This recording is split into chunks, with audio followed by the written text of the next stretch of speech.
also want to ask, for example, how about you guys? Because since we've talking about self-management, what do you really invest on when it comes to developing yourself to be ready, not just to be ready, but for you to be able to be on top of the game when it comes to being a podcast host?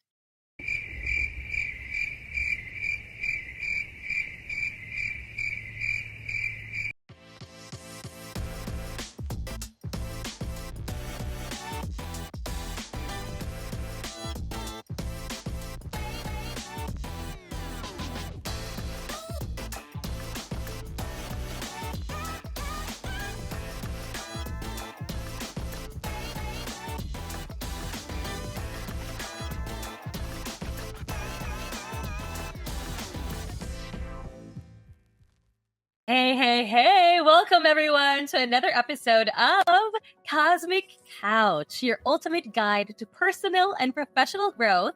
And yes, we are your hosts. I'm Julia. And I'm Sweet. And today we are so excited because we are unlocking the secrets of self-management.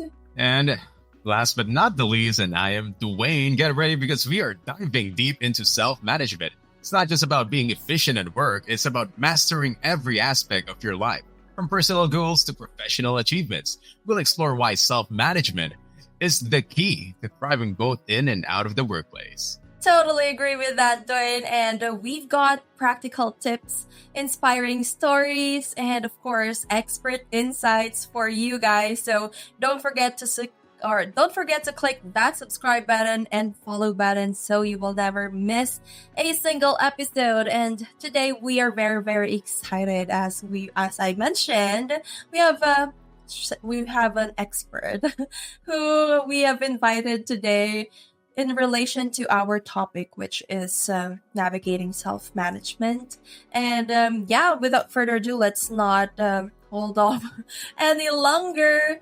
We have our operations manager here in Sphere Rocket. Please welcome Miss Janice. Yay! Hi everyone. Good morning. Good morning. Good morning, Miss Janice. Hello. I'm so happy to join you today.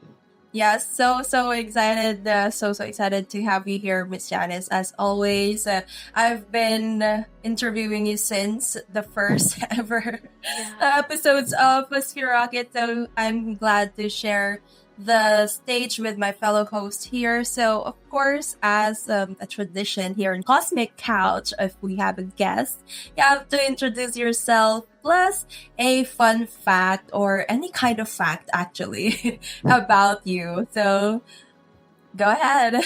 Yeah, so my name is Janice, and I'm the operations manager here in Sphere Rocket. I've been with the company 2 years and 5 months. So, going 3 years. On January, and I started as the HR assistant of the company and then being promoted to operations manager. Fun fact about me, well, I really love sunset. I don't know why. So there's no weekend that I don't go out of the house or, we go somewhere and just chasing the sunset. And of course, I'm also a coffee lover. So I think all of us, in the industry are coffee lover. Can't live without coffee. Yeah. So that's the fun facts about me. Okay. Is it sunset in a beach or just in the window? You just look out in the window. I think anywhere. Just even when you're just driving, I love going on road trip, especially when 4 in the afternoon, and then wait for the sunset. Yeah. But of course, it's very special if it's at the beach, because it's different. You're going to see the full horizon of the sunset. Yeah, love the beach. I love the beach too. And sunset in the beach is the best. Right, Julia? Yes, I totally agree. That is such one of the beautiful spots to look at a sunset, right? That is perfect. Perfectly said there, Miss Janice. So yeah, without further ado, we've got our Mr. Icebreaker here to introduce us to icebreak us a little bit. So as usual, whether you like it or not, I need to do the icebreaker. The icebreaker is quite simple for today. And the question is, what is something, since you've started working as a BA, that is essential, but you think no one really knows that it is important? Let's not say coffee, because I know you guys are going to say coffee. So it could be anything. It could be, I don't know, a microphone or any tools that you have. For me, I'm going to start off. The most important part for me that I just recently uncovered is my portable green screen behind me. Wow. It helps out not show any thing that I don't want to be shown within my room. And it definitely helped out to avoid bloopers, especially when I'm shooting episodes. Wow, that's a real flex, Dwayne. Love that. It's not a flex, it's cheap, don't worry. Oh, well, you have to send us the link and also let us share the link to our audience as well. So, as for me, is it just a thing or like a hobby or something? Do your personal inspiration suite if you have any guys or anyone.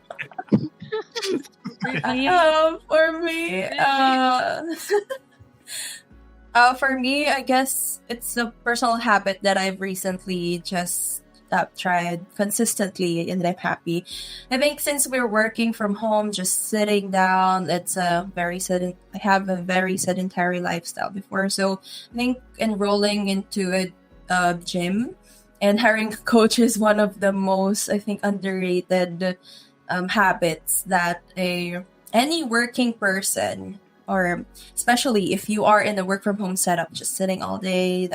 So I think that's one of the things that I've discovered myself, and it actually improves my mood, my productivity, and all of those things. And yeah, so happy. Wow, that's really great. As for me, I think it would be really great to have a companion all throughout, since we're also working from home in a remote setting. I have my bunny with me all the time because bunnies are nocturnal. So they have their zoomies every night, 3 a.m. onwards. They just run around the place. They're like little rats that keep you awake. So it also helps you with the with having the energy. They get to pass that energy to you, and you also get entertained at the same time. You have your companion, right? A pet would be really, really great in general. How about you? I love what you Janice? say. Little rats. Little rats. Little I rat. can totally relate to Sweet and Julia at the same time. Well, before we started, right, the call today, so I mentioned regarding the treadmill. So I also invested because, we're all sitting down. We're just at home from Mondays to Fridays. The only time that I get to really walk is during weekends. And sometimes there's a disadvantage also when you have your own car, because you really don't get to walk a lot. So treadmill is a must. And that's true, Sweet. It really helps you with your mood. You don't really feel like there's a heavy thing, or you're not really into, like, you don't move a lot, right? And for Julia, I also have a cat with me, so it's really a best companion. So he knows my schedule, so he's also awake from 8 p.m. to 5 in the morning. And if it's already 5 in the morning, he's already asking for his food, and I have to put him outside, just open the door, and then he's just going to look at the door. So just looking outside. So those are the things that really a must for me when working at home or being a virtual assistant. I guess we better get our office buddy. I don't know. Could be a dog, could be a cat, or could be our little rat. Yeah, but you know what? I'm also looking forward to have a aquarium. So fishes, and have that light beside you. So hopefully one of these days. Yeah, I totally agree to that. Having a fish or an aquarium actually soothes you mentally. Exactly. Seeing them swim around, it really gives an impact or an effect on your mental state as well. So that is actually a great idea, Miss Janice. So, and I think the icebreaker of Dwayne, it's somehow connected to the topic today, right? Self-management. So we're doing those things, those habits, or we're buying things for us to, sustain and to keep us self-motivated and self-productive. And when we say self-management, it's not just about, from the word managing ourselves.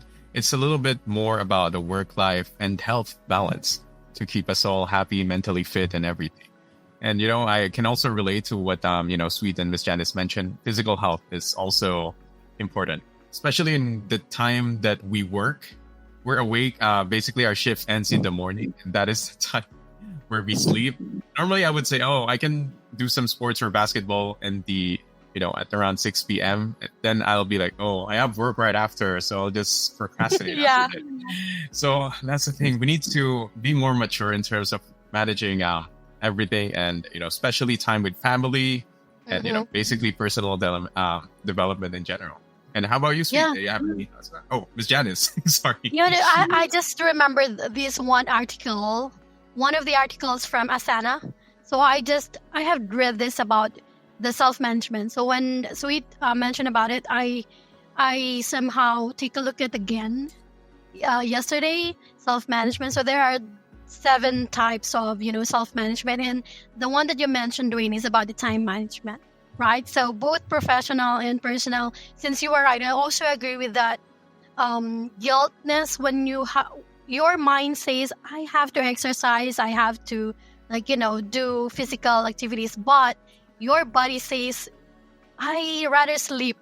So you have to think between, or you have to choose between sleep or doing physical activity. So mind over body matter, I think. So one of that is time management. So you have to set some habits about the time. So you don't have to fully exercise for the whole 45 minutes, for the whole 1 hour, but just a little bit of everything. So just like what you said, the what do you call that? The habits that we always mention about the book, So you have to do it like 15 minutes, 10 minutes every day. So consistency is the key. You just have to put that on your time. Yeah, just remember that. Love that. Yeah, I totally agree with that, Miss Janice. And with the time management, what also worked for me, for the benefits of course, everyone here and our listeners, when it comes to time management, because before, I think it's exercise, prioritizing our health is one of the things that I know all of us, or many of us, know, but we are having a hard time taking action through it. Eating healthy, picking yourself up to bed, to go to the gym, or just to walk outside. So what worked for me before, when I was starting, I really find someone among my friend group who is also into like fitness as well, or into going to the gym. So I chatted that friend and talked to her and asked her if we can be accountability buddies. So accountability partner could really help you. Like, hey, I showed up to the gym today. I mean, we always send for a good month, I guess, until I really established that habit on myself and to herself as well, because I've seen her being so consistent. So I just chatted her. So yeah, and we always send pictures of herself whenever we show up. Hey, I showed up today. So that's like a kind of like a fun activity instead of like just you doing it yourself. So someone to guilt trip you. Yeah, he did. Look at me. Yeah, I don't know if you were aware, but since you mentioned that, Sweet, I have Renee here, our training manager. So every after shift at 5 in the morning, she's been sharing one of our channels here in Rocket. We do the virtual Zumba. So both of us, just the two of us. Yeah, we do that after the shift. And yeah, it's very different. Also, it can help you if you have someone that, and we also do that. For example, sharing the food that you eat. Hey, I just ate a vegetable today, and then sharing the progress. For example, you somehow notice that something is different from you. So we've been sharing that to our groups, and we're encouraging everyone also to join us. So hopefully someone will join us in our team, inside our team. Maybe Sweet can do that. Depends. I will check that, Miss Janice. I would love to join you one time. Yeah. Okay. Yeah. And that being said, self-management, that is one of the few aspects that we have in self-management. But What do you think? How do you think it affects you working? So we're talking about things that we do outside of work. So how does it affect directly or maybe indirectly while we're at work? If you have any idea. Well, from the word self, right? So when you enter the virtual world, we all know that we are not being monitored.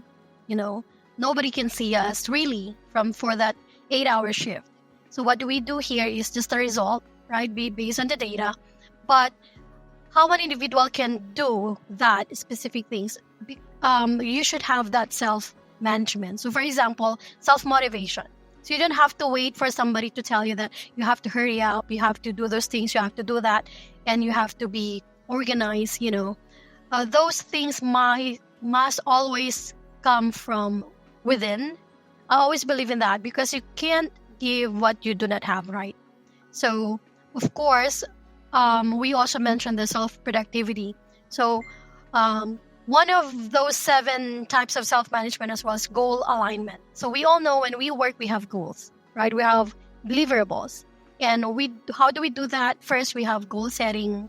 So there are 3 under that, the steps, and goal communication and goal tracking. So as you've mentioned earlier, whenever we do things, we have to also keep track on where we at right now and where do we want to go. So if you have that self-management in doing those goals, but how do you do the goal? Of course, you have to be self-motivated. You have to do things on your own. Especially, we are not being supervised like 8 hours the whole shift, right? So yeah, that's for me.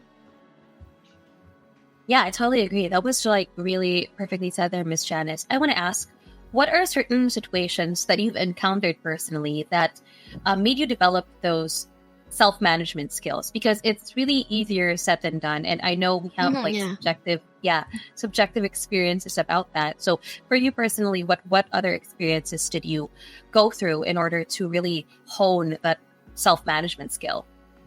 Well, first, I don't know, but I have this one mentor from the very first job that I had before being an accounting assistant. Someone told me that big stars are those little stars that keeps on shining. So what does she mean by that? Because I'm accounting assistant. So what we do is we track expenses, bank transactions, for example, and whenever you missed to record one transaction, right? And then if you do that every day, consistently miss some records, it will be a huge one. So from those little things, it will be that huge problem.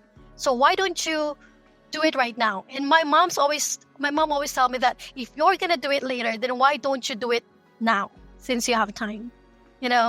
So yeah, that makes sense. Even with my kids. So, for example, the dishes, sometimes that's the common problem inside the house. So, for example, if you let one piece of cup, one piece of spoon in the sink, and then eventually it will pile up, it will be a huge problem. So, don't wait for that situation. Act right now. As small as if the problem is that just small, then act immediately. So, because if it will become big or huge, it will be difficult for us to take action on that. So that's why it's not a problem. It's really important to be proactive, and I do relate to that. My mom always used to tell me, like, if you can do it late, if you can do it now, why do it later? I'm like, in the Filipino, it's popular for kids to say "mamaya na." I was like, I'll do it later. Yeah, mañana have it. It's true. I can relate to that. Like, okay, I'll wash the dishes later because, I can wash it all in one go. And then I see the dishes pile up like, okay, I don't think I want to do it anymore. So that's it, Yeah, exactly. It becomes a complete disaster that is really hard to fix. It's better to get, subjective steps to, slowly but surely. It's also, it makes you feel less stressed knowing that you're just eating, one bite at a time instead of like getting everything all at once. Exactly. I guess stress management also plays as one of the things. I'm about to say that. Yes. That's part of the 7 types of the self-management, which is the stress management. So don't wait for you to be stressed, right? So if you think things are still manageable right now, then do it. Don't wait for it to be unmanageable, because you have to give your extra effort. So instead of giving you 10%, because that's how the task is asking you to do so, but when you wait until okay, later, so it will ask you to have the 100% effort already, and you might not be ready to give it all. Yeah, big things comes from small things. So Yeah. so of course, speaking of stress management, Miss Janice, or of course there are times that there are things that we cannot really control. Like, of course, we want to take action while it's still small, but sometimes, life, even if it's, personal or professional life, we can be hit by big things. So how do you manage stress when they come as like something really big or something really stressful? Well, my husband always tell me regarding the 90-20 rule. I think I've seen a lot of video about it, talking about the 90-20 or the Pareto principle rule, right? So 90%, 80-20, sorry. Yeah, 80-20. So 80-20 is 80% really comes from how we react. 20% is just what happened, right? So the whole control is really up to you. But of course, we don't really learn that immediately, right? So as we experience something, as we grow old, or as we age, we see things differently. Because I really believe that in 20s, 30s, we are different kind of person, correct? So whenever I ask my kid, for example, for future things, what if it's like when you're already in college? And then, or what do you want to do when you reach your 18th birthday? What do you want? How do you want to celebrate it? You know what? She's going to tell me, well, you have to ask my future self. I can't answer right now because I might have different interests when I turn 18. So, I've learned that we have to also appreciate or acknowledge what we feel right now. So if you get stressed on little things, don't also force yourself to not get stressed easily, or you are expecting someone that, hey, that's just too easy, you don't have to react like that. So we have to avoid that as well. But for me, what really works for me is I always see the beauty of every situation. I just posted that actually in my TikTok. So I put there that you have to see good things in every situation, right? So if these things happen, maybe something out there, or the reason behind might be a greater one, a better one. So always faith and hopeful for me. Indeed. I love that. I totally agree to that. Always have faith. And I love how optimistic your perspective is when it comes to that, making that as a motivation or a challenge, instead of taking it negatively. And I want to ask, when you mentioned stress management, Miss Janice, I want to correlate that on when it comes to decision making, because there are other people that take stress really seriously, that our emotions get clouded when it comes to decision making. So how do we handle or counter that kind of situation? And Well, I really, really agree to that, Julia, because as I mentioned earlier, you can't expect everyone else will think the way you do, right? So for example, when it comes to decision making, especially at work, you have to be very objective. So you have to set aside those personal things about you, because once you signed up, once you're an employee, or once you're part of the organization, we have that something called responsibility, right? So when it comes to responsibility, it doesn't mean that all your principles, all your beliefs will apply to that, because you're in an organization. And an organization has these policies, has rules, have values, missions and visions.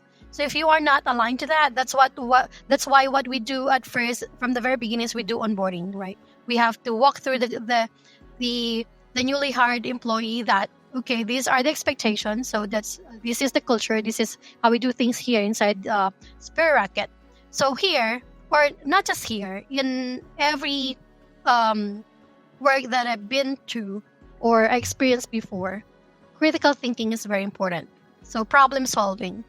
I've learned that I also shared this to Liza. We had that conversation yesterday.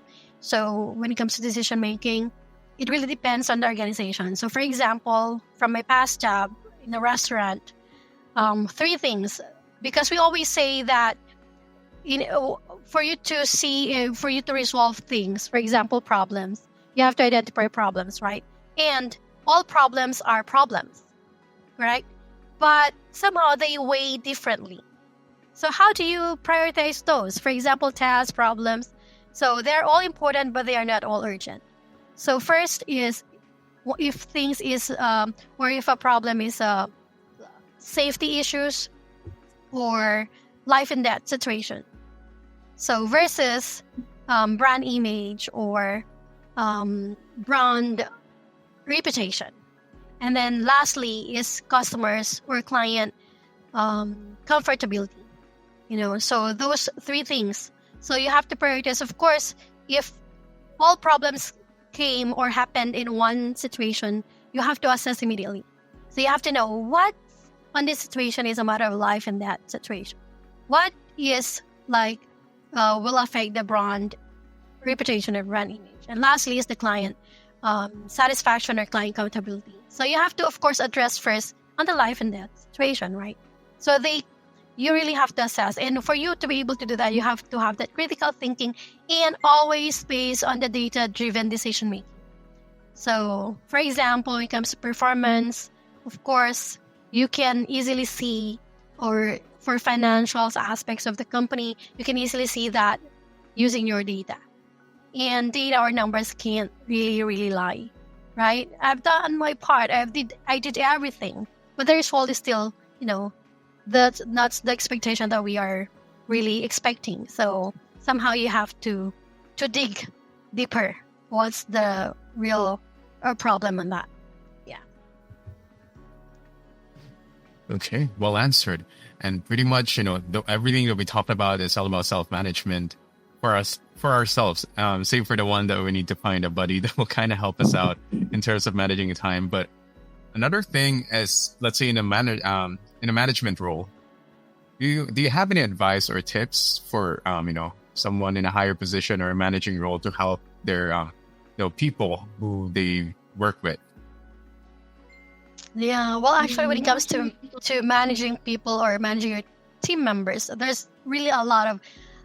I know that we always talk about management. It's really a huge, broad topic, right?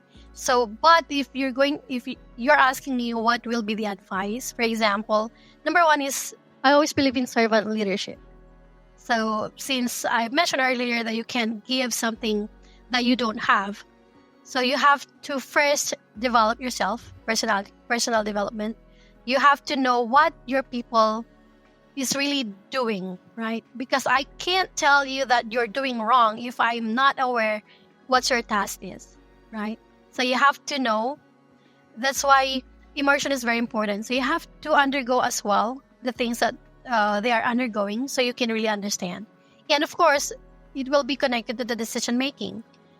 Whenever I decide, I make it a point that I can see the whole picture, because I have to listen to this person because she's really doing the legwork, right? I can't really see the whole scenario because she's really the one appointed or designated on that position.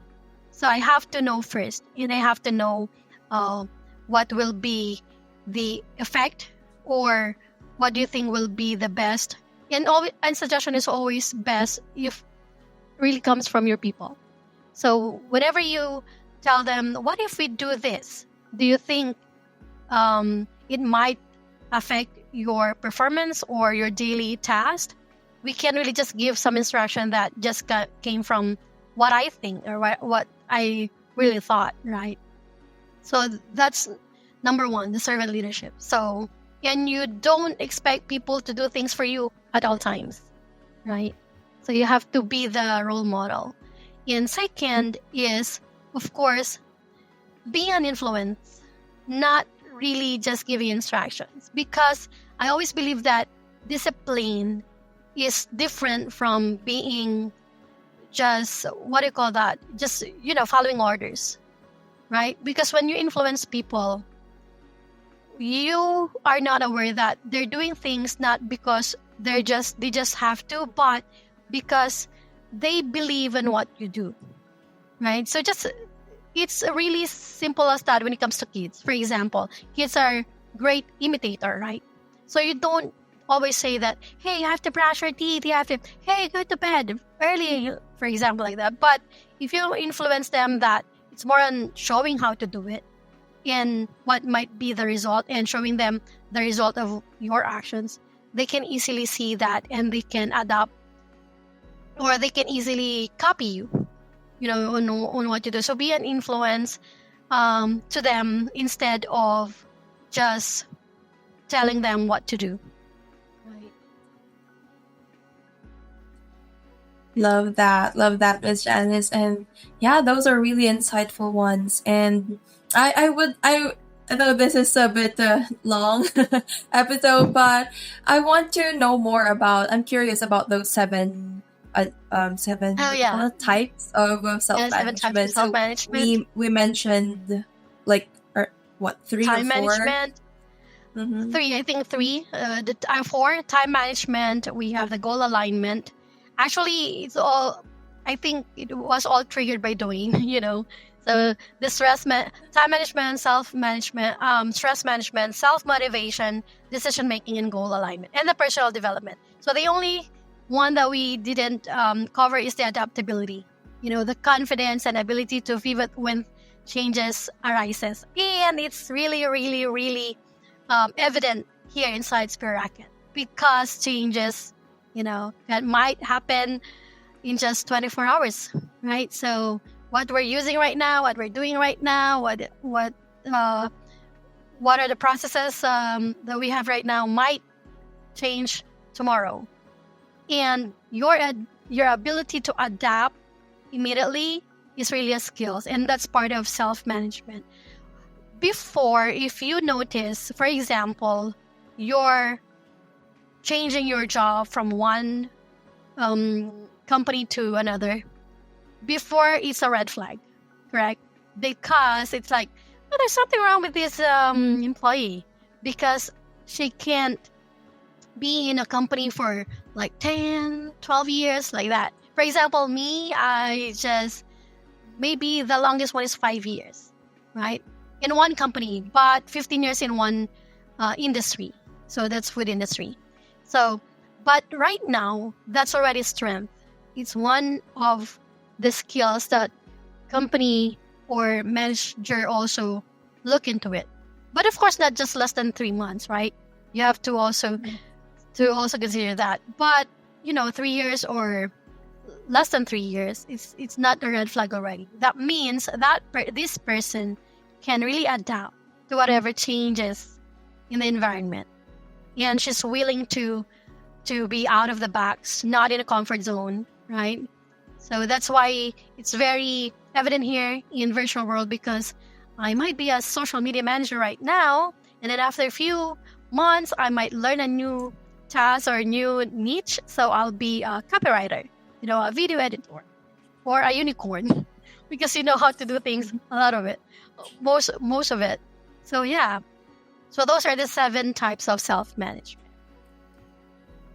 Thank you for sharing that, Miss Janice. And yeah, those are really insightful ones. And I think adaptability really are, really, I think a lot of VAs would like it, especially in the VA industry. A lot of people will relate, because, there are really times that our clients will be needing some help in these different aspects, and you need to adapt to that and learn and eventually. So I think one of the things that I could also share is one mindset that I have ever since I become a VA is everything is solvable. I think that's also one thing that my previous my past clients have taught me. Everything is solvable. If not, just try to ask for help, and everything could be like resolved and be communicated. So yeah, thank you so much for sharing that, Miss Janice.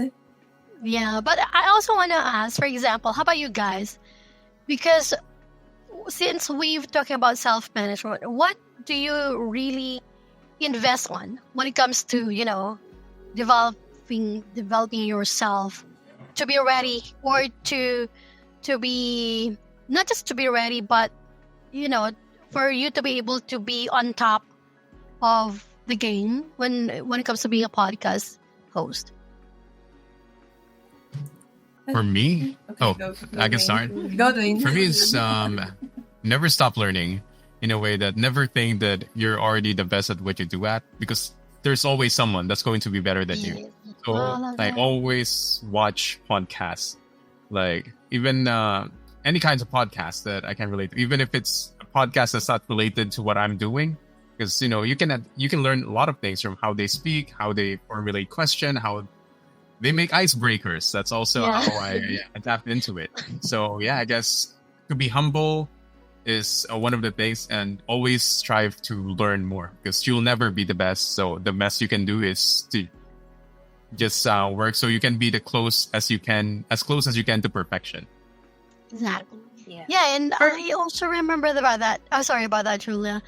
Regarding the one that shared by Dwayne, you have to also surround yourself, like for example, people that that has way more of experience than you do, because you will learn something than just being settled in your group or organization right now. So that's a very good one too. And of course, personal development. So never stop learning. How about you, Julia?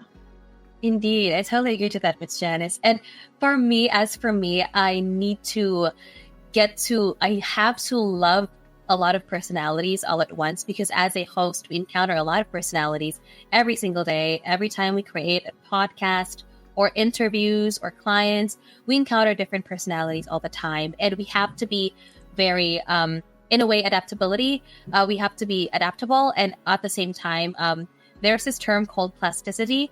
It's the ability to be open to be molded or changed in a form or a shape, basically. So that's it. Really socialize, get to love these different personalities, because we encounter a lot of different people every single day, every single podcast or episode that we create. And we have to also try to level or balance that kind of energy that this guest portrays, and at the same time not trying to die out that certain energy. So we need to also try to get the gist or a little mastery when it comes to different personalities or people we encounter every single day. So yeah, socialize, talk to a lot of people, and love people, basically.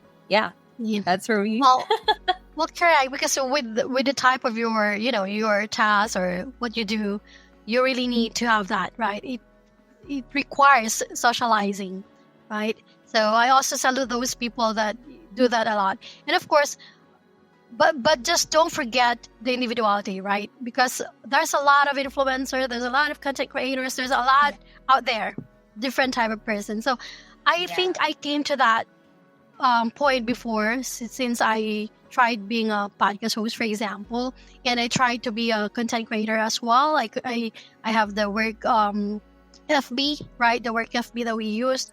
So sharing things, and sometimes you get lost because, oh my God, this one looks great, this one looks amazing, I have to, and then it's like I want to do all of it. So we cannot, because everything is limited, right? The resources, our energy, everything, it's limited. So you just have to really just list down 5 topmost when it comes to your preference.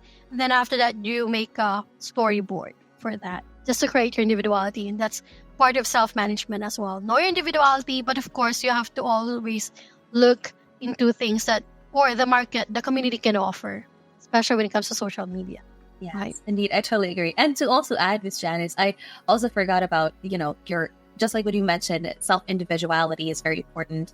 You also have to create your own image as to, for example, as an influencer, what are certain things that make you stand out from the rest of other content creators, just like you mentioned. So yeah, try to get to know your image first, and what kind of image are you trying to portray as well to the listeners, to the viewers, and all of that. So yeah, thank you so much for that, Miss Janice.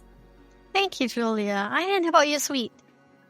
Yeah, that is so amazing, you guys. So as for me, it's kind of same with Julie and Dwayne, but it transcends just the hosting part. Because for me, whenever I try to also search for some inspiration, how to learn from them, my analytic mind cannot help. What are the strategies they are doing in order for their podcast to be successful? So I will mention one podcast that I really love. It's called The Diary of a CEO. So that podcast is also in YouTube. So it's kind of same with what we're doing. So whenever I watch that episode, I try to learn the line of questioning he's doing, the how the flow of the conversation, and as well as how was their social media strategy in promoting their content. So that's also one of the things that I do in order for me to I also having more quality content that I can extract from the clients or from the guests that we are trying to converse every day. So yeah, that's for me. Yeah, thanks, Sweet. Yeah, just like being a singer, being a dancer, just a connection, right? Because sometimes even audience, somehow, there's something lacking in there. But yeah, good to know that, right? And of course, lastly, you have to always share the spotlight, right? I think that's my last one. Being the operations manager, what I always do is I always share the spotlight. Since you've been in the spotlight, you've been experiencing, you have a lot of, don't get used to it. So try to share it with your coworkers or your team members, like that.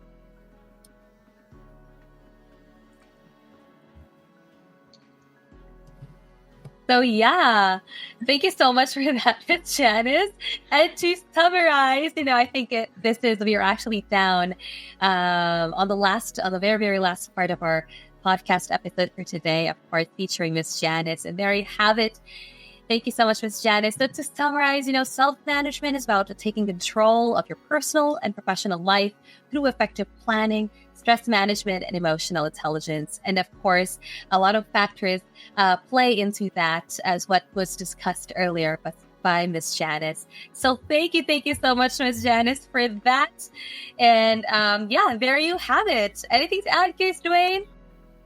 Of course. And if you want to watch more episodes just like this, and maybe just reels or any short clips that we have, make sure to follow us on all our social media accounts for more tips and discussions. And the two major ones that we got is YouTube and Sphere Rocket Network, and then Facebook, Sphere Rocket VA.